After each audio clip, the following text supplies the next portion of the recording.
there. So the balance within yourself now and not being the ego monster, not letting people walk all over you, how do you do that throughout each day? Like, what are the things that you do to be able to keep yourself on that straight and narrow in a sense? I think, you know, if we're gonna put it on a scale, you never want to be a 0 and you never want to be a 10. You never want to be on either side of the spectrum in both of those things. Well, you have to understand that, you know, life and situations and people in general are going to have peaks and valleys, and it is okay for you to scale to one side or the other on occasion due to reasons of, you know, due to any reason whatsoever.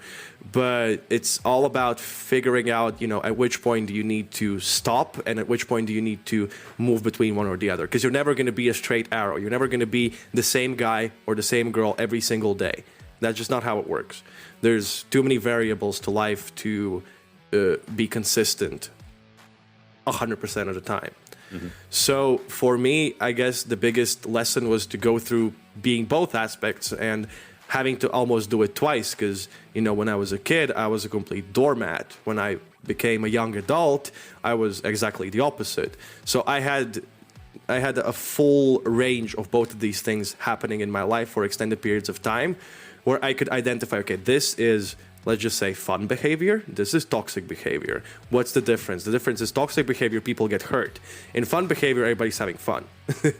And it's I'd say that my biggest anti-toxicity cure for myself has been to finally be honest with people about my role, my intentions, and everything else. Because that's the only way you can keep it in check. It's by being honest with yourself and by being honest with others. Because, you know, neither being a doormat nor being an ego monster is anybody's natural state. You're being dishonest and you're putting on a show, and there's a reason why you're doing it. So look in the mirror and figure out why that is, what triggers it, and how to find balance between either or.